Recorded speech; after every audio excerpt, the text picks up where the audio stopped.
That cheating witch broke me quiet. I'm answering loud. The dashcam footage told me everything I needed to know. Frame by frame, I watched my wife of 7 years walk out of the Mountain View Motel with my brother's former best friend, Troy Landon. Her wedding ring caught the afternoon light as she adjusted her hair, smoothing down what I'd helped mess up that morning before she left for her charity meeting. I sat in my auto shop's office, the Wyoming wind howling through the gaps in the old building, watching the timestamp, 2:47 p.m. Tuesday. The same Tuesday she'd texted me about running late at the women's shelter fundraiser. The same Tuesday I'd been under Mrs. Patterson's Honda, fixing her transmission while my marriage died in high definition. My name is Nathan Griggs, and I've been stupid for exactly 43 minutes.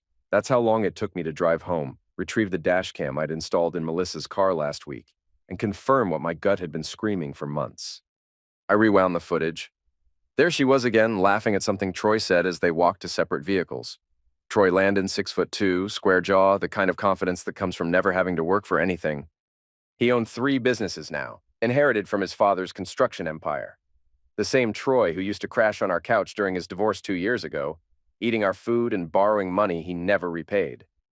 The same Troy who my brother Elliot had warned me about before we stopped speaking. I paused the video on Melissa's face. Even in the grainy security footage, her smile looked different, genuine in a way I hadn't seen directed at me in years. She looked happy. The shop door chimed, and I minimized the video window. Nathan? Coach Brack stepped inside, stomping snow off his boots. At 68, he still moved like the heavyweight boxer he'd been 40 years ago. You look like hell. Just tired. I closed the laptop. What brings you by? Your wife called, said you missed dinner again, wanted me to check on you. He studied my face with the same intensity he'd used to analyze opponents in the ring. When's the last time you ate something that wasn't from a vending machine? I couldn't remember. The past few weeks had blurred together. Melissa working late, coming home with new excuses, her phone always face down on the nightstand. I'd started working longer hours to avoid the tension, but the empty house felt worse than the silent dinners. I'm fine, Coach. Bees. He sat down in the chair across from my desk, uninvited. Talk to me. Before I could stop myself, the words came pouring out. Melissa's late nights, the strange phone calls, the way she'd started sleeping on her side of the bed, like I had some contagious disease. I told him about the dash cam, about Troy, about feeling like a stranger in my own life. Coach Brax listened without interrupting, his weathered hands folded in his lap. When I finished, he was quiet for a long moment. What do you want to do about it? I don't know. The admission felt like swallowing glass. Confront her, I guess. Ask for the truth. And if she lies? I stared at the frozen parking lot outside. Then I'll know where I stand. Nathan. His voice carried the weight of experience. I've known you since you were 16, coming to my gym with 2 black eyes and a chip on your shoulder. You've got good instincts, but you've always been too trusting. Sometimes people show you who they are, and you need to believe them. He stood to leave, then paused at the door. Whatever you decide to do, remember, revenge is a dish best served cold, but justice burns hot. I drove home through the winding mountain roads, Coach Brax's words echoing in my head. The snow had started falling harder, coating everything in a pristine white that made North Ridge look like a postcard. Perfect houses, perfect lawns, perfect lies. Melissa's car was already in the driveway. I sat in my truck for a moment, watching the warm light spill from our living room windows. Inside, I could see her moving around, probably making dinner, playing the role of devoted wife. I found her in the kitchen, stirring something on the stove. She looked up when I entered, and for a split second, I saw guilt flash across her face before she smiled. There you are, I was starting to worry. She kissed my cheek, and I caught a whiff of unfamiliar cologne. How was your day? Fine. I hung my jacket on the chair. How was the fundraiser? Oh, you know how those things go. Lots of talking, not much accomplished. She turned back to the stove. I ran into Mrs. Henderson at the grocery store afterward. She said to tell you hello. The lie came so easily. Mrs. Henderson lived in Florida now, had for 6 months. Melissa knew that. That's nice. I sat at the kitchen table, watching her move around our kitchen like nothing had happened. I was thinking we should talk. About what? She didn't turn around. About us, about how things have been lately. Her shoulders tensed slightly. What do you mean? You know what I mean. She finally faced me, wooden spoon still in her hand. Nathan, I'm tired. Can we do this another time? When? You're never here anymore. That's not true, isn't it? I pulled out my phone, opened the calendar app. You've been out 4 nights this week. Last week it was 5. The week before, I'm working, Nathan, trying to make a difference in this community. Her voice had an edge now. Someone has to care about more than just fixing cars. The insult hit its mark, but I kept my voice level.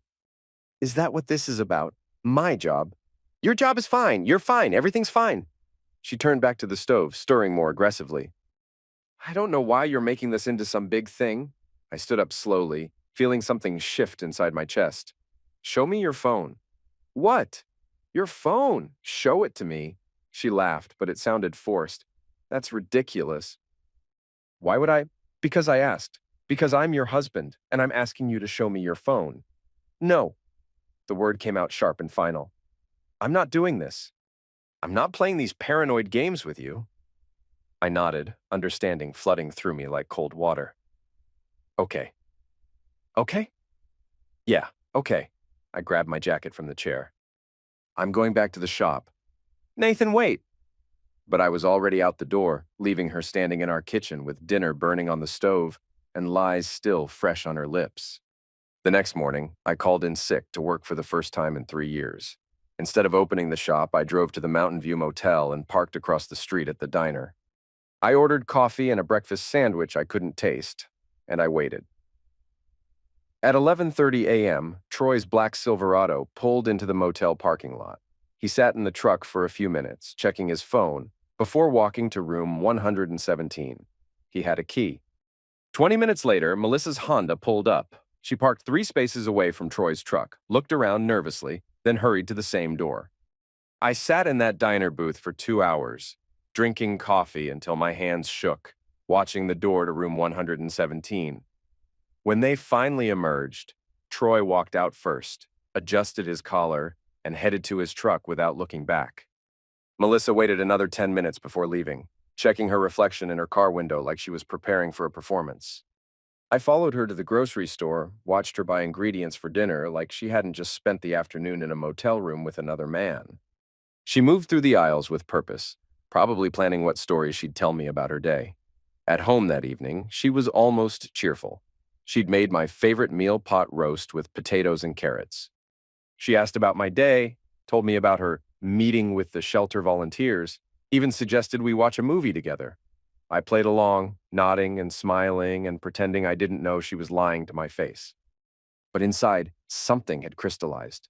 The hurt was still there, sharp and constant, but underneath it was something else, something colder. Over the next few days, I started paying attention to details I'd missed before. Melissa's phone habits, her schedule, the way she talked about her charity work. I noticed she'd started doing laundry more often, always separate from mine. I found receipts in her purse for restaurants I'd never been to, gas stations on the other side of town.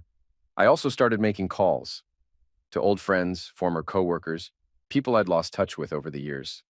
I needed to understand how deep this went, how long I'd been living in a lie. The answers weren't what I expected. Nathan, I thought you knew, said Jake Morrison, my former coworker from the dealership. I mean, everyone's been talking about it. Talking about what? About Melissa and Troy. They've been, for months, maybe longer. He sounded uncomfortable. I figured you were okay with it, the way you never said anything. I hung up and called another friend, then another. The story was the same everywhere. My wife's affair was apparently common knowledge among half the town. I was the only one who'd been in the dark. That night, I lay in bed next to Melissa, listening to her breathe, thinking about all the conversations I'd had that day, all the people who'd known what was happening to my marriage before I did. I thought about Coach Brax's words. Sometimes people show you who they are, and you need to believe them. Melissa had shown me who she was. Now I needed to show her who I could be. The next morning, I drove to the county recorder's office and requested copies of all documents related to our business partnership. When we'd gotten married, Melissa had convinced me to add her name to the deed for the auto shop. It's just practical, she'd said, in case something happens to you. Now I wondered what else she'd been planning. The documents told an interesting story. Not only was Melissa listed as co-owner of the shop, but she'd also taken out a line of credit against the property 6 months ago, $25,000 withdrawn in increments over the past few months. I drove to the bank where we kept our joint accounts. The teller, a young woman named Jessica, who'd helped us set up our mortgage, greeted me with a smile. "Mr. Griggs, how can I help you today? I need to review all transactions on our accounts for the past 6 months." Her smile faltered slightly. "Both of you will need to be present for— I'm listed as the primary account holder." I slid my driver's license across the counter. "And I need to see what's been happening with our money." 20 minutes later, I sat in my truck outside the bank, staring at 6 months of bank statements. The pattern was clear: regular withdrawals, always in amounts just under the threshold that would trigger alerts. Melissa had been systematically draining our accounts, but that wasn't the worst part. The worst part was the payments. Regular transfers to an account I didn't recognize, always on the same day of the month. I called the bank's customer service line and waited on hold for 15 minutes. "The account number you're asking about belongs to Land and Construction," the representative told me. "Is there anything else I can help you with today?" I hung up and sat in the parking lot, watching the snow fall on my windshield. Melissa wasn't just having an affair. She was funding it with our money, paying Troy for services rendered like some kind of high-end escort. My phone rang. Melissa. "Hey, honey, I'm going to be late tonight." "Big meeting with the hospital board about the new children's wing?" Another lie.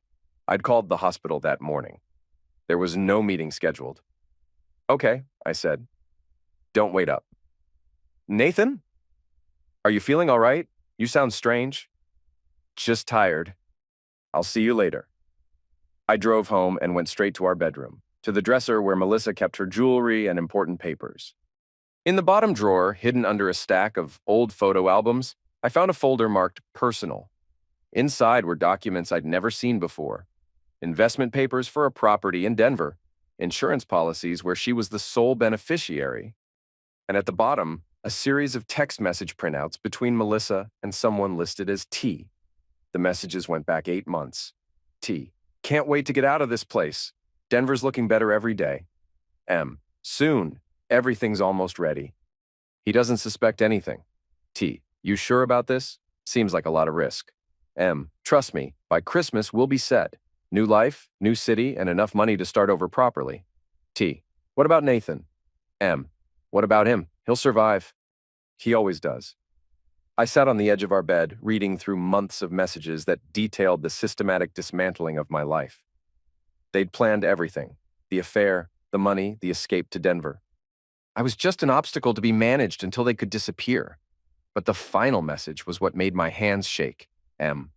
"Picked up the papers today. Just need his signature on the sale agreement and we're golden. The shop should bring in enough to set us up for years." T. "How are you going to get him to sign?" M. "Leave that to me. Nathan's always been too trusting for his own good." I put the folder back exactly where I'd found it, then went to my workshop in the garage. I needed to think, and I'd always thought better with my hands busy. But instead of working on a car, I found myself staring at the heavy bag hanging in the corner. I hadn't touched it in months, not since Melissa had complained about the noise disturbing her yoga sessions. I pulled on a pair of work gloves and threw a tentative punch. The impact sent a shock up my arm, but it felt good, cleansing. I hit the bag again, harder this time, and suddenly I was 16 again, working out my anger and frustration in Coach Brax's gym. Punch after punch, each one carrying the weight of another discovered lie, another betrayal, another moment when I'd been too stupid to see what was right in front of me. When I finally stopped, my knuckles were bleeding through the gloves and my shirt was soaked with sweat. But my mind was clear for the first time in months. I knew what I had to do. The next morning, I called my lawyer, David Kim, and made an appointment for that afternoon. Then I called the county clerk's office and requested copies of every document related to my business and property. Finally, I called my bank and froze all joint accounts, pending review. "David," I said, sitting in his office 3 hours later, "I need to understand something about business partnerships." He leaned back in his chair, reading through the documents I'd brought. This is interesting.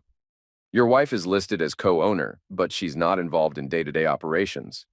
That's right. She said it was just for legal protection. Mm-hmm. And this line of credit against the property? Did you sign off on this? I shook my head. First time I'm seeing it. David's expression grew serious. Nathan, this is potentially fraud. If she forged your signature or used your social security number without permission, that's a felony. What are my options? Well, we could pursue criminal charges, but that would mean involving the police, prosecutors, the whole 9 yards. It would be public, messy, expensive. What's the alternative? We could handle this civilly, file for divorce, contest the partnership agreement, recover the stolen funds. It would be quieter, but it might take longer. I thought about the text messages, about Troy and Melissa planning their escape to Denver. How long? 6 months, maybe more. Depends on how cooperative they are. 6 months was too long. By then, they'd be gone with my money and my business, leaving me with nothing but legal bills and the knowledge that I'd been too slow to stop them. There's got to be another way. David studied me carefully. Nathan, I've known you for 5 years. You're not the type to do something stupid, but I'm sensing you're thinking about taking matters into your own hands. What if I am? Then I'd advise you to be very, very careful. Whatever you're considering, make sure it's legal. And make sure you can live with the consequences. I left David's office with a clear understanding of my situation. Legally, I had options, but they were all slow and expensive. Melissa and Troy had planned this carefully, covering their tracks, making sure they could disappear before I could stop them. But they'd made one crucial mistake. They'd underestimated me. That evening, I went to Coach Brax's gym. The old building hadn't changed much since I was a teenager. Same cracked mirrors, same smell of sweat and ambition. Same sense that this was a place where boys became men through blood and determination. Coach was training a kid who couldn't have been more than 17, all elbows and aggression. He saw me come in and nodded toward the office. "Give me 5 minutes," he called out. I waited, watching the kid work the heavy bag with more enthusiasm than technique. When Coach finally joined me, he looked me up and down with the same appraising stare I remembered from my youth. "You look better than you did last week." "I feel better." It was true, the anger had crystallized into something more useful. "I need to ask you something." "Shoot. If someone wronged you, really wronged you, and the law couldn't help, what would you do?" Coach Brax was quiet for a moment, watching the kid through the office window. "You know, I fought professionally for 12 years, won most of my fights, lost some I should have won, but the best victory I ever had wasn't in the ring. What was it? There was this promoter, back in the day. Scummy guy, always trying to screw over fighters. He owed me money for 6 months, kept making excuses, kept promising to pay, finally told me to take him to court if I didn't like it. What did you do? I waited, did my research. Found out he was trying to put together this big fight card, needed investors, needed everything to look legitimate.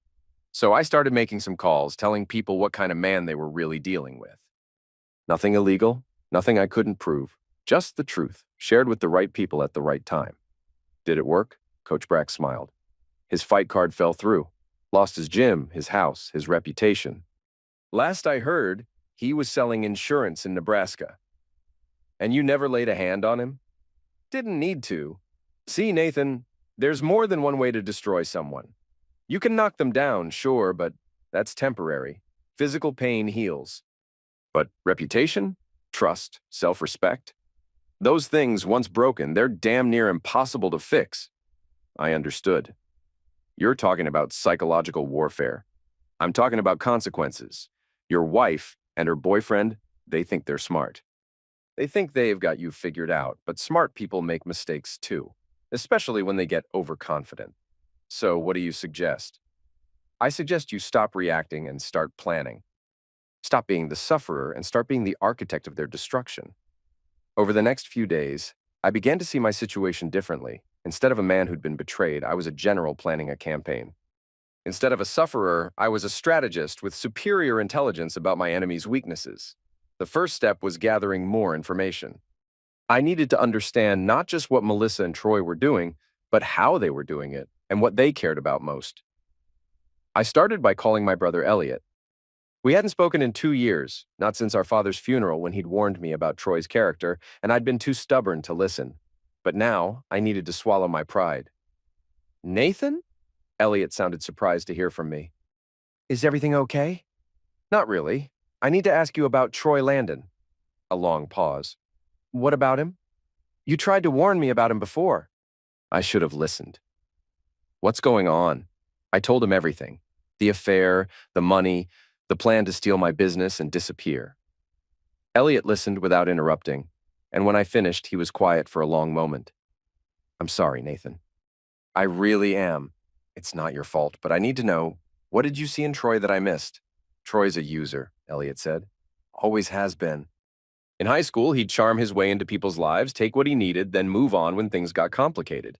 He did it to me. He did it to half our class. Tell me more. He's got this pattern.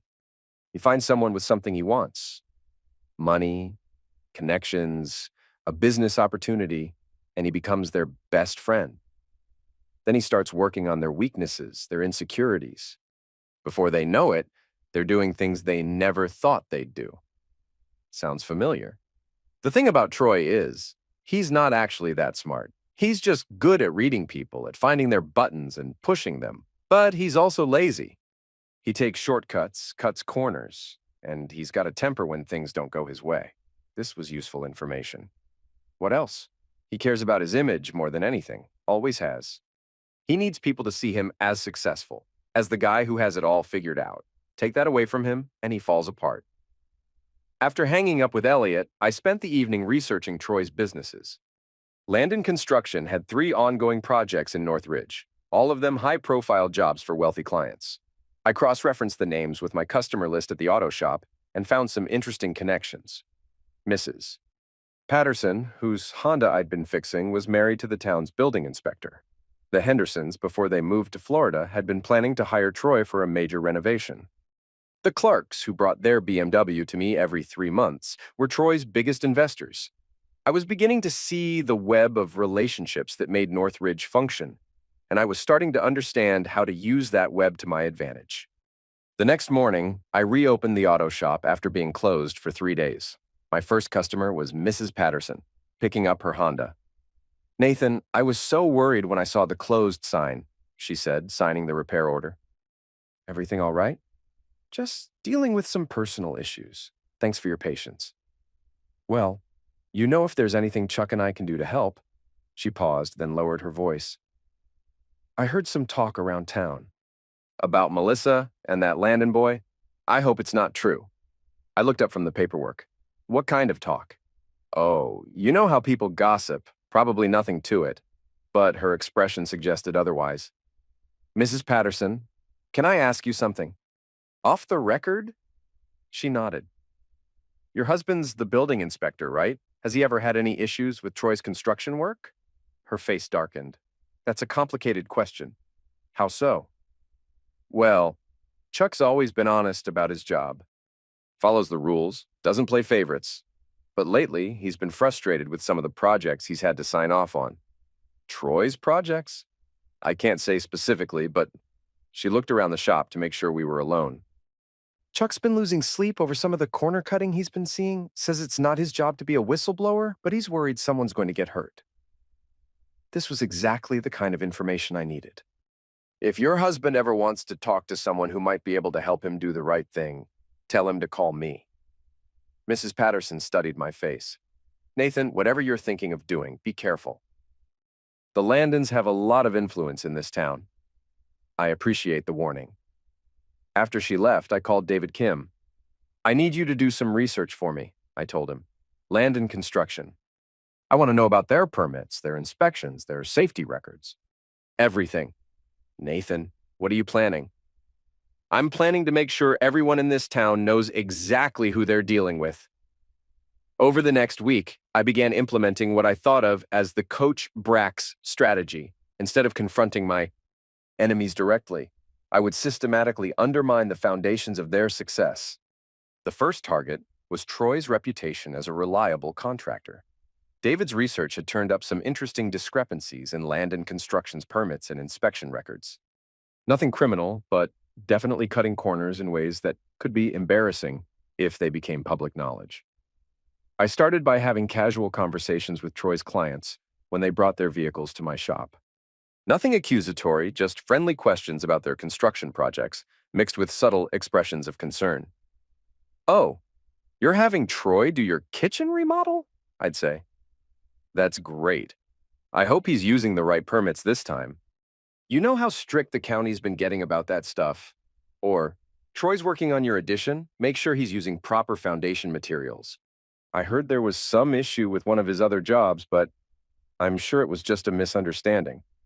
The seeds of doubt I planted were small, but they grew quickly. Northridge was a small town where reputation mattered, and wealthy homeowners didn't like uncertainty when it came to major investments. Within a week, 2 of Troy's clients had called the county to request additional inspections of their projects. One had delayed a planned expansion pending further review of contractor qualifications, but that was just the beginning. The second phase of my plan involved Melissa's charity work. She'd built her social status in Northridge around her involvement with various causes, particularly the Women's Shelter and the Children's Hospital Fundraising Committee. I started by doing some research into the shelter's financial records, which were public information. What I found was interesting. Over the past year, several large donations had been made in Melissa's name, but the money had come from our joint accounts without my knowledge. I also discovered that Melissa had been claiming credit for organizing events that had actually been planned by other volunteers. She'd been systematically inflating her contributions to make herself look more important than she actually was. Armed with this information, I made some phone calls to other volunteers, people I'd met at various charity events over the years. I didn't make any direct accusations, but I did ask some pointed questions about how the shelter's finances were managed and who was responsible for what. "I'm just trying to understand where our donations go," I'd say. "Melissa always talks about her work with the shelter, but I want to make sure our money is being used effectively." The volunteers were happy to explain their work in detail, and in doing so, they revealed the gaps between Melissa's claims and reality. Word spread quickly through the charity community that Melissa Griggs might not be the dedicated volunteer she appeared to be. The third phase was the most delicate. I needed to drive a wedge between Melissa and Troy without either of them realizing what was happening. I started by leaving subtle hints that I was becoming suspicious. Nothing obvious enough to trigger their escape plan, but enough to make them nervous. I changed my routine at the shop, coming home at unexpected times. I started asking casual questions about Melissa's schedule, just detailed enough to make her think I might be checking up on her. The pressure started to show. Melissa became more defensive, more likely to snap at innocent questions. She started making mistakes in her stories, contradicting herself about where she'd been or who she'd seen. Troy, meanwhile, was dealing with the slow collapse of his construction business. Clients were asking uncomfortable questions, projects were being delayed for additional inspections, and his reputation for reliability was evaporating. I knew from my brother that Troy didn't handle stress well, and I could see the strain starting to affect his judgment. He became careless, taking risks he wouldn't normally take. That's when I decided to escalate. On a Tuesday evening in late November, I parked across from the Mountain View Motel and waited. I'd been tracking their patterns for weeks, and I knew they met every Tuesday and Thursday at 2 p.m., but this Tuesday, I wasn't there to watch. I was there to intervene. At 2:45, just as they were getting comfortable, I called the motel's front desk. "Hi, this is Officer Martinez with the Northridge Police," I said, deepening my voice slightly. "We've had reports of suspicious activity in room 117. Can you send someone to check on the occupants?" Suspicious activity? What kind of activity?" "Possible pill transaction. We're not moving in yet, but we'd like your staff to do a welfare check, make sure everything's okay. I'll send someone right over." 5 minutes later, I watched a nervous-looking desk clerk knock on the door of room 117. When Troy answered, wearing nothing but a towel, the clerk had a brief conversation with him, then left looking embarrassed. I waited another 10 minutes, then called the motel again. "This is Officer Martinez again. We're going to need you to ask the occupants of room 117 to vacate the premises. We have a search warrant pending, and we need to secure the area." "A search warrant?" "Sir, I think there's been some mistake." "No mistake. Please have them leave immediately." Within minutes, Troy and Melissa were scrambling to get dressed and get out of the motel room. I watched them argue in the parking lot. saw Troy gesticulating angrily while Melissa tried to calm him down. They were scared, confused, and starting to turn on each other. But I wasn't done. The next day, I called Melissa at work. "Honey, I just got the strangest call," I said. "Someone from the bank wanting to verify some transactions on our account. Something about large cash withdrawals? What kind of transactions?" "I don't know. The woman said she'd call back later, but she mentioned something about fraud investigation procedures." I could hear the panic in Melissa's voice. "Fraud investigation? I'm sure it's nothing. Probably just routine security stuff. But maybe you should call them back, just to be safe." Of course, there was no call from the bank, but Melissa didn't know that. She spent the rest of the day in a state of anxiety, wondering if their careful plan was falling apart. That evening, she was distracted and jumpy. When I suggested we go out to dinner, she made an excuse about not feeling well. When I offered to run to the pharmacy for her, she insisted she was fine. I could see her unraveling, and it was exactly what I wanted. The following week, I implemented the final phase of my plan. It was time to bring everything out into the open, but on my terms. I started by calling a meeting with David Kim and my accountant, making sure to schedule it at a time when I knew Melissa would be at the motel with Troy. "I want to file for divorce," I told them, "and I want to contest the business partnership agreement." "Based on what grounds?" David asked. "Fraud, identity theft, breach of fiduciary duty. Pick your favorite." I handed over copies of all the evidence I'd gathered: the forged documents, the unauthorized withdrawals, the text messages detailing their plan to steal my business. David whistled low. "This is substantial, Nathan. With this evidence, we could pursue criminal charges." "I don't want criminal charges. I want my business back, and I want them gone." "What about the money they've already taken?" "That's where it gets interesting." I pulled out another folder.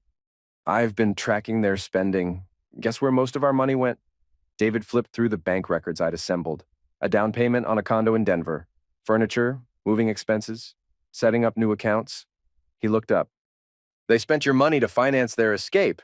"Exactly. Which means when they try to leave town, they'll be doing it with assets purchased with stolen funds. That's a recovery action waiting to happen." "And there's more." I showed him the final piece of evidence: a copy of the deed for the Denver condo, which I'd obtained through a private investigator. The property is in both their names, joint ownership, which means Melissa used marital assets to purchase property with her lover. David smiled. "That's going to be expensive for them. I'm hoping it's going to be ruinous." We spent the next hour mapping out the legal strategy. David would file the divorce papers on Monday morning, along with injunctions to freeze all joint assets and prevent the sale of the auto shop. He'd also file liens against the Denver property and demand full financial disclosure from both Melissa and Troy. But more importantly, all of these legal filings would become public record within 24 hours. In a town like Northridge, that meant everyone would know about Melissa's affair and their theft by Tuesday afternoon. "Nathan," David said as we wrapped up, "I have to ask, why are you doing this so publicly? We could handle this more discreetly." "Because I want everyone to know who they really are. Melissa's built her reputation on being the perfect wife and community volunteer. Troy's business depends on people trusting him with their most valuable assets. I want to destroy those reputations completely."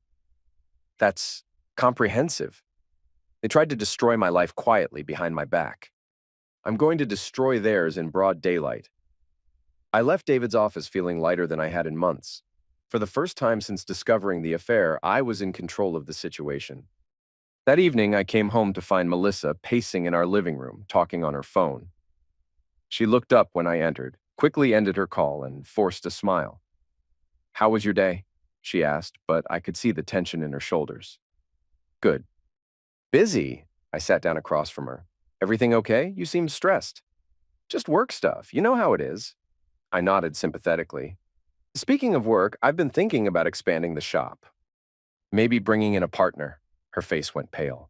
"A partner?" "Yeah, someone with business experience, maybe someone who could help with the financial side of things." I watched her carefully. "I was thinking of having the business appraised, see what it's really worth." "That seems premature." "Does it? I mean, we've been talking about retirement planning." "It would be good to know what our assets are actually worth." Melissa's phone buzzed with a text message. She glanced at it, and I saw her jaw tighten. Actually, Nathan, there's something I need to tell you. Here it comes, I thought. The confession, the explanation, the attempt to control the narrative before it all came crashing down. What's that? I've been thinking about us, about our marriage, about whether we're really happy. Are we not happy? I don't know. Are we? She sat down across from me, her hands folded in her lap. When's the last time we really talked? When's the last time we did something together that wasn't just going through the motions? It was a good strategy, I had to admit. Turn the conversation toward our relationship problems. Make it seem like the affair was a symptom rather than a cause. You're right, I said. We should talk more. Maybe we should start with honesty. What do you mean? I mean we should be honest with each other about what we want, about what we're not getting, about whether this marriage is worth saving. She looked surprised. This wasn't the response she'd expected. Do you think it's worth saving? She asked. I think that depends on whether we can trust each other. Her phone buzzed again. This time she didn't look at it. Nathan, there's something else I need to tell you. I'm listening. I've been seeing someone. The words hung in the air between us. I let the silence stretch, watching her squirm. Seeing someone? It's not what you think. It didn't start as anything serious, it just happened. Who? She looked down at her hands. Troy. I nodded slowly, as if this was new information. Troy Landon? Yes. How long? A few months. Nathan, I'm sorry. I never meant for it to happen. But it did happen. Yes. And now you want to leave me for him? She looked up, startled. I didn't say that. You didn't have to. I stood up, walked to the window, looked out at our snow-covered yard. When were you going to tell me about Denver? The silence behind me was deafening. What about Denver? She asked finally. The condo, the one you and Troy bought together, with our money. I turned around to face her. She was staring at me with a mixture of fear and calculation.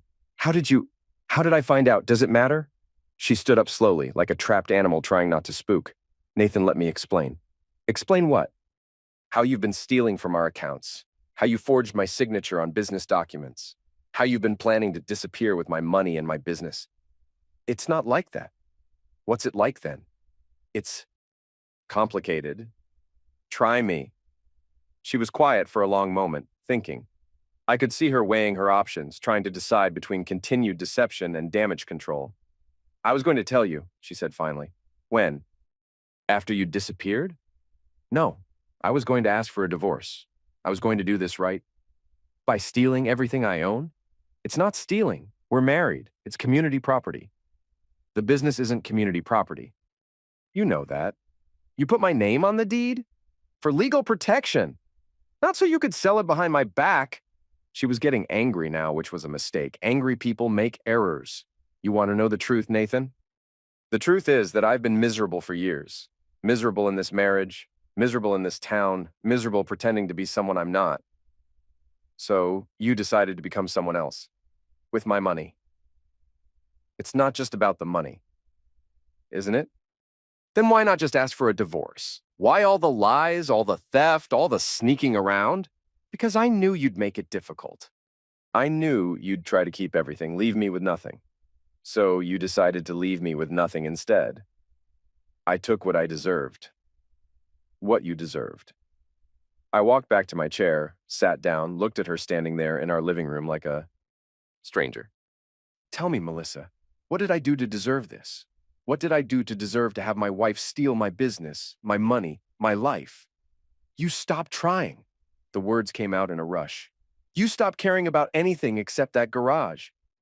You stopped caring about me, about us, about building a real future together. So you found someone who did care? Troy understands me. He has ambition. He has goals beyond fixing cars and living in the same small town forever. He has goals, all right, like stealing my business. He didn't steal anything. He helped me see what I was worth. What you were worth, or what my business was worth? She didn't answer. Here's what's going to happen, Melissa. Tomorrow morning, my lawyer is filing divorce papers. He's also filing fraud charges and seeking injunctions to freeze all our joint assets. Her face went white. You can't do that. I can, and I am. He's also filing liens against your Denver condo and demanding full financial disclosure from both you and Troy. Nathan, please. The best part is all of this becomes public record within 24 hours. Which means everyone in Northridge is going to know exactly what kind of people you and Troy really are. She sat down heavily, the fight going out of her. You don't understand. If you do this, you'll destroy us. That's the idea. Troy's business, my reputation, everything we've worked for, everything you've stolen, you mean. Please, Nathan, there has to be another way. There was another way. You could have been honest. You could have asked for a divorce like a decent person. You could have left me with some dignity and some of what I worked for. It's not too late. We can work this out. No, we can't. You made your choice when you decided to rob me blind. Now, you get to live with the consequences. I stood up to leave, then paused at the doorway. Oh, and Melissa, you might want to call Troy. Let him know what's coming. Although I suspect he's going to be more concerned about saving his own skin than protecting yours. I left her sitting in our living room and drove to Coach Brax's gym. I needed to hit something, and I needed to do it where no one would ask questions. The gym was empty except for Coach, who was cleaning equipment in the corner. He looked up when I walked in, took one look at my face, and nodded toward the heavy bag. Gloves are in the usual place. I wrapped my hands and started hitting the bag, working out months of anger and frustration and betrayal. Each punch carried the weight of another lie discovered, another trust broken, another piece of my life that had been stolen. Coach watched me work, occasionally calling out corrections to my form, but mostly just letting me exhaust myself against the leather and canvas. When I finally stopped, my hands were numb and my shirt was soaked with sweat. Feel better? Coach asked. Some? Good, because tomorrow's when the real fight starts. He was right. The legal maneuvers were just the opening bell. The real battle would be fought in the court of public opinion, where reputations were made and destroyed. Over the weekend, I made my final preparations. I called Mrs.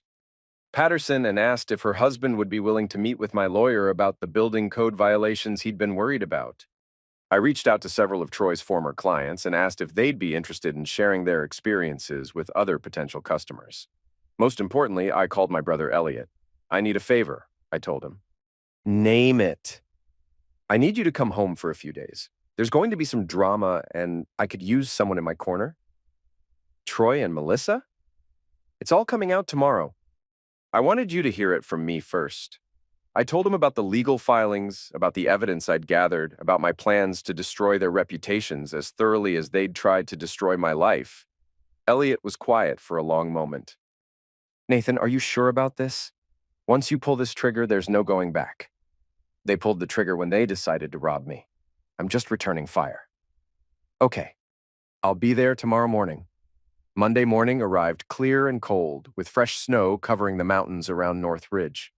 I opened the auto shop at 7 a.m., same as always, and waited for my world to change. At 9 a.m., David Kim called. It's done. Divorce papers filed, injunctions in place, liens recorded. The fraud investigation is officially underway. How long before it's public? Court clerk says they'll post the new filings by noon. And the press? I called my contact at the newspaper. They'll have the story online by 2 p.m. Northridge wasn't big enough to have a real newspaper, just a weekly community paper that mostly covered school board meetings and church events. But they had a website, and news traveled fast in a small town. By 3 p.m., my phone was ringing constantly.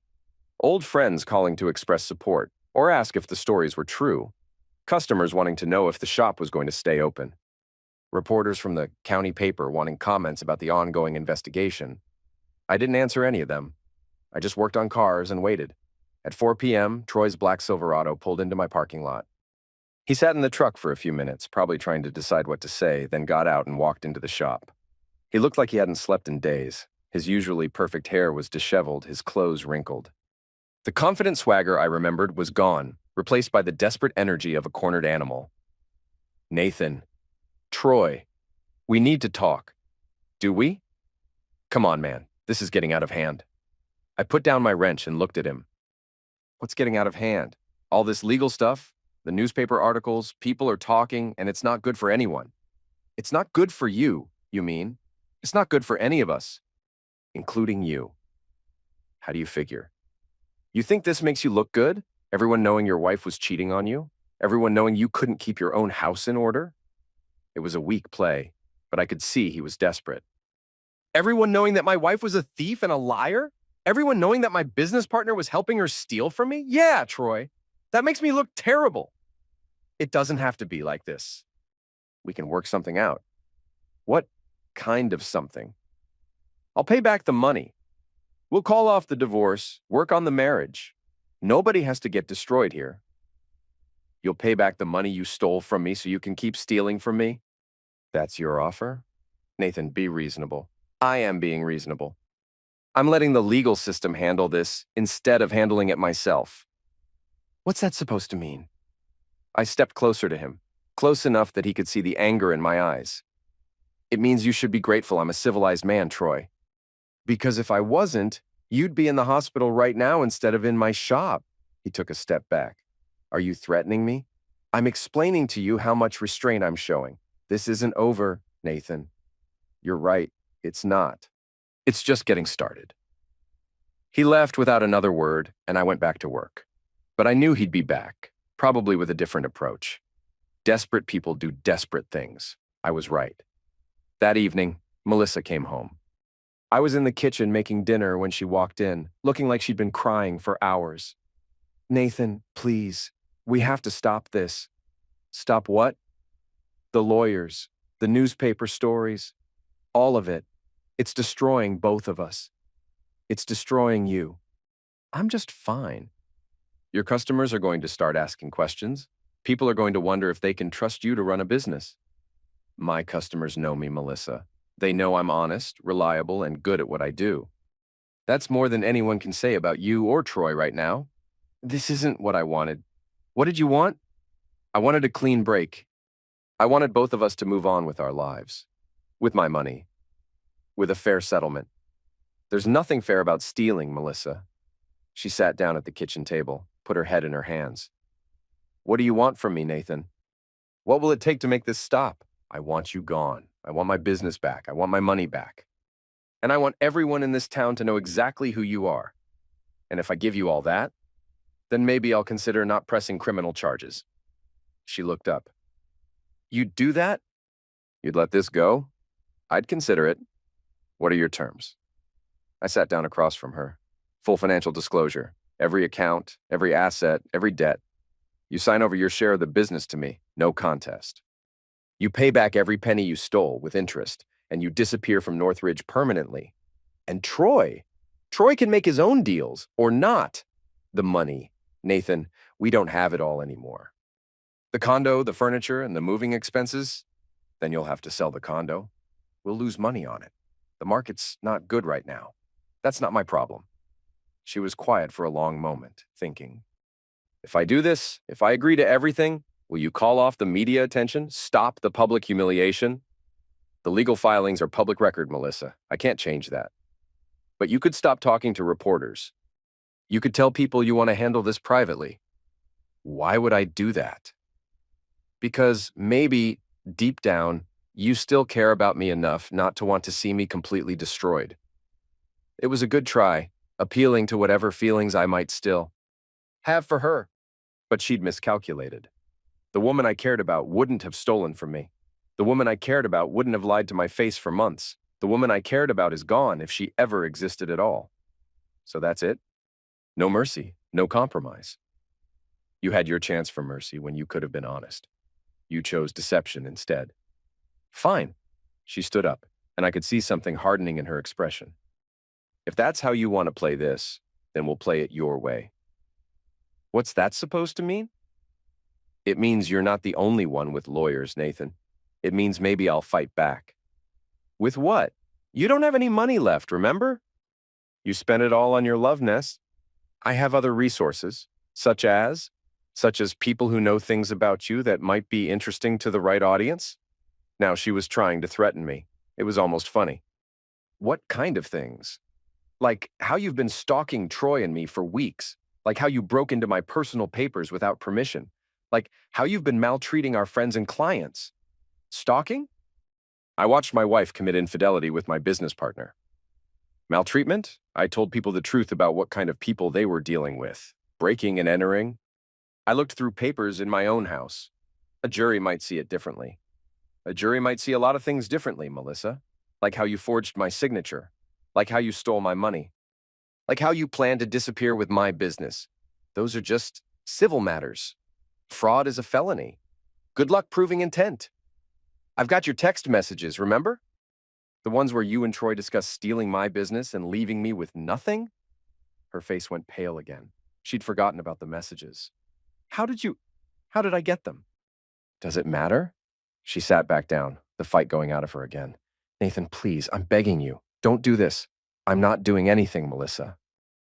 I'm just letting the consequences of your choices play out. There has to be something you want. Some way we can settle this. I told you what I want. The money, the business, I understand. But the public humiliation, the destroyed reputations? What does that accomplish? It makes sure everyone knows who they're dealing with. It makes sure you can't do this to anyone else. We're not criminals, Nathan. You're thieves and liars. In my book, that makes you criminals. Fine. You win. I'll sign whatever papers you want. I'll pay back the money. I'll disappear from your life forever. And Troy?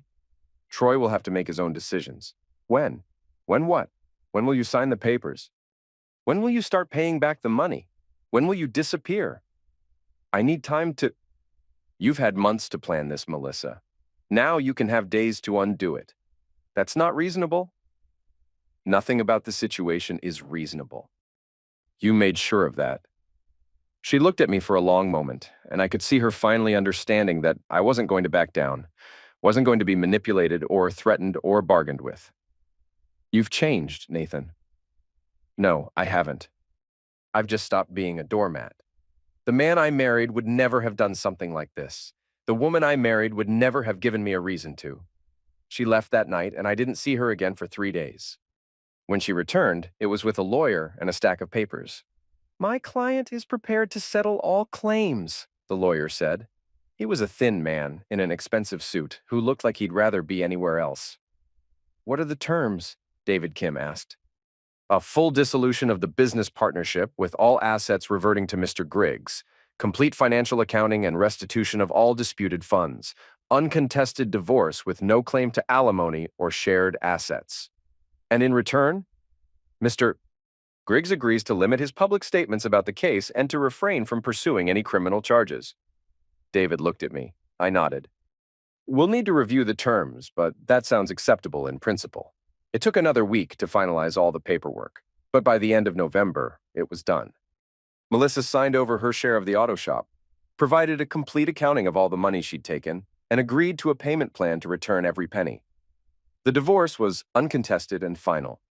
Troy, meanwhile, was dealing with his own problems. The building code violations that Chuck Patterson had been worried about had been formally reported to the county, triggering a full investigation of Landon Construction's work practices. Several of his clients had requested additional inspections, and 2 had terminated their contracts entirely. His business was hemorrhaging money and reputation, and without Melissa's stolen funds to prop it up, he was facing bankruptcy. But I wasn't done with him yet. On a cold December morning, I drove to the construction site where Troy was working on his last remaining project. He was there alone, trying to finish drywall work that should have been done by a crew. Troy. He looked up from his work, his face haggard and exhausted. Nathan, come to gloat? Come to talk. About what? About how this ends. It's already ended, hasn't it? You got your business back, you got your money back, you got your revenge. What more do you want? I want to understand something. What? Why me? Of all the people you could have screwed over, why did you choose me? He put down his tools, wiped his hands on his jeans. You really want to know? I really want to know. Because you were easy, Nathan. Because you trusted people. Because you saw the best in everyone. Because you never looked for the worst. So you decided to show me the worst. I decided to take advantage of an opportunity. Your wife was unhappy, your marriage was shaky, and you had something I wanted. My business. Your business, your money, your life. You had built something solid, something valuable, and you were too naive to protect it properly. And Melissa? Melissa wanted out. She wanted a bigger life, more money, more excitement. I could give her that. With my money. With whatever money was available. Did you love her? Troy laughed, but there was no humor in it. Love her? Nathan, I barely liked her. She was a means to an end. And now? Now she's living in a studio apartment across town, working at a department store and pretending she doesn't know me when we pass on the street. What about the condo in Denver? Sold it last month at a loss. Used the money to pay lawyers and try to save the business. Did it work? What do you think? I looked around the construction site, the unfinished walls, the scattered tools, the general air of abandonment. I think you're done. Yeah, I'm done. Good. You know what the funny thing is, Nathan? What? You could have stopped all this months ago. If you'd been paying attention, if you'd been more involved in your marriage, if you'd been smarter about protecting your assets. Maybe. But you weren't. You just went to work every day, fixed cars, and assumed everything else would take care of itself. You're right. So in a way, this is as much your fault as ours. I nodded. You're probably right about that too. Then why are you destroying us? Because fault doesn't matter. Actions matter. Consequences matter. You chose to steal from me. Melissa chose to betray me. And now you're both paying the price. And you? What price are you paying? I'm paying the price of learning who I can trust and who I can't. I'm paying the price of becoming someone who doesn't get taken advantage of. Is it worth it? Ask me in a year. I turned to leave, then stopped. Troy? Yeah? Don't come back to Northridge. When this project is finished, when you've settled your debts, find somewhere else to start over. Is that a threat? It's advice. This town isn't big enough for both of us anymore. I left him standing in the half-finished building and drove back to my shop. I had work to do, and for the first time in months, it felt like my work again. Christmas came and went quietly. I spent it with Elliot, who had decided to stay in Northridge for the holidays. We didn't talk much about what had happened, but his presence was a reminder that some relationships could survive betrayal and time. On New Year's Eve, I was closing up the shop when Coach Brack stopped by. "How are you holding up?" he asked. "Better than I expected." "Any regrets?" I thought about it. About the marriage? Yeah, I regret not seeing what was happening sooner. About the business? I regret trusting the wrong people. About the revenge? No regrets at all. Good. You did what you had to do. Did I? Sometimes I wonder if I went too far. Nathan, they tried to steal your life. Your business, your money, your future. All you did was make sure they couldn't do it to anyone else. I destroyed their reputations. They destroyed their own reputations. You just made sure everyone knew about it. And now you rebuild. You move forward. You trust people again, but you verify everything. Trust, but verify. Exactly. As I drove home that night, I thought about the past year and everything that had changed. I'd lost a wife and gained clarity about who she really was. I'd lost money and gained control of my business. I'd lost faith in people and gained understanding of how the world really worked. Most importantly, I'd learned that sometimes the only way to stop being a sufferer is to become something else entirely. I'd become someone who fought back. The house was empty when I got home, and it would stay that way. I'd put it on the market after the divorce was final, planning to find something smaller, something that felt like mine rather than ours. But tonight, it felt peaceful rather than lonely. I made dinner, opened a beer, and sat in my living room thinking about the future. For the first time in months, it felt like I had one. My phone rang. I almost didn't answer it, but the caller ID showed a number I didn't recognize. Hello? Nathan? This is Jessica from the bank. Hi, Jessica. What can I do for you? I just wanted to let you know. We finished processing all the restitution payments from your ex-wife. Your accounts are fully restored, with interest. That's good news. There's something else. We've had several new business account inquiries this week, people asking specifically about working with you. Really? Word's gotten around about how you handled your situation. People respect that. They want to do business with someone they can trust. After I hung up, I sat in my chair for a long time, thinking about trust and reputation and the price of doing the right thing. Outside, snow was falling again, covering Northridge and another layer of pristine white. but underneath the snow, the ground was solid, unchanging, like me. I'd survived the betrayal, survived the legal battles, survived the public attention. More than that, I'd come out stronger on the other side. Tomorrow, I'd open my shop and get back to work. I'd fix cars, serve customers, and build something that couldn't be stolen or forged or sold behind my back. And if anyone else tried to take advantage of my trust, they'd learn what Troy and Melissa had learned, that some men can be pushed too far, and when they push back hard. I finished my beer, turned off the lights, and went to bed. For the first time in months, I slept peacefully. 3 months later, on a warm spring morning, I was working on a transmission when I heard a car pull into the parking lot. I looked up to see a sheriff's deputy getting out of his patrol car. "Mr. Griggs, that's me. I'm Deputy Taylor. I need to speak with you about Troy Landon." My stomach dropped. "What about him?"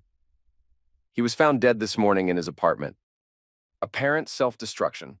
I set down my wrench and walked over to the deputy. "What happened?" "He left a note. Financial troubles, legal problems, loss of his business. He couldn't see a way out." "I see. The note mentioned you specifically. Said he was sorry for what he'd put you through. Said you had every right to do what you did." I didn't know what to say. "Mr. Griggs, I have to ask, did you have any contact with Mr. Landon recently? I saw him at his construction site a few months ago. We talked for a few minutes." "What about?" "About consequences, about how actions have results. Did you threaten him?" "No. I told him to leave town when his business was finished.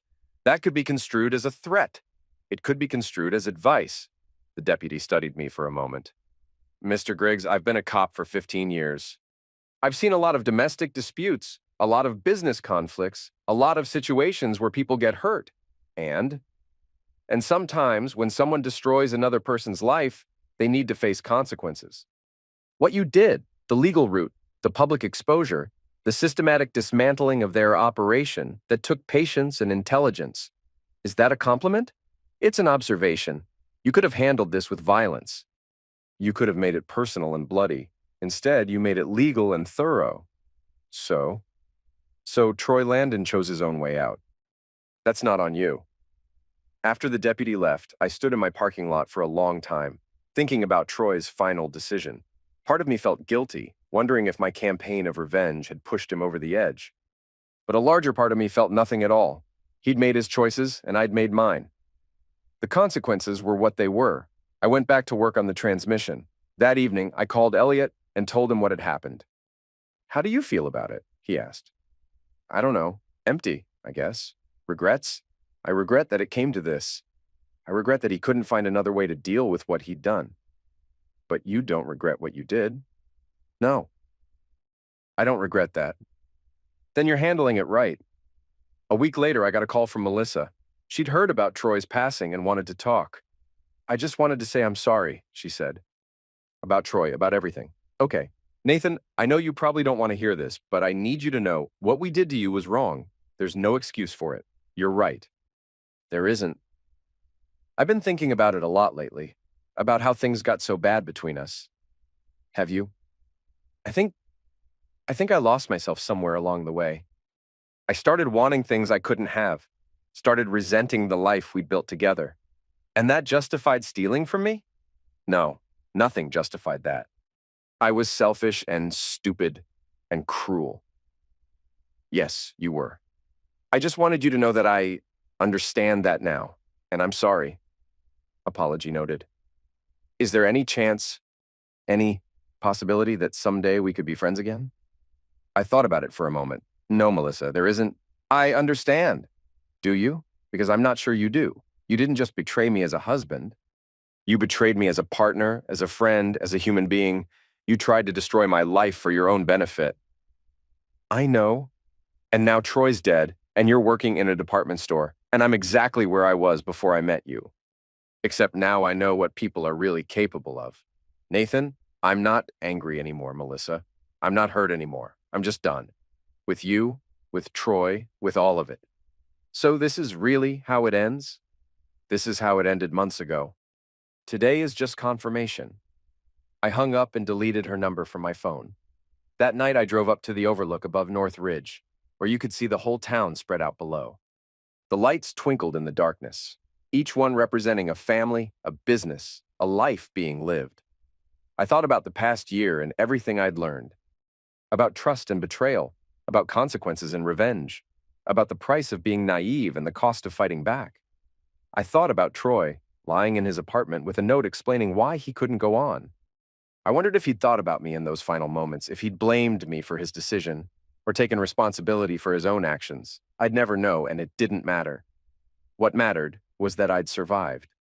I'd been betrayed, robbed, and humiliated, and I'd found a way to come back stronger. The people who'd tried to destroy me were gone, one dead, one exiled to a different life in a different part of town. My business was thriving, my reputation was intact, and my future was my own again. It had been expensive, in ways I was still calculating, but it had been worth it. I drove back down the mountain to my house, which had sold the week before. In a few days, I'd be moving into a smaller place closer to the shop, something that felt like a new beginning rather than the end of something else. As I pulled into my driveway for one of the last times, I thought about Coach Brax's words from months ago. Revenge is a dish best served cold, but justice burns hot. I'd served it cold with patience and calculation and ruthless precision, and it had burned hot enough to consume everything it touched. Now, finally, it was over. I went inside, packed another box of belongings, and got ready for the next chapter of my life.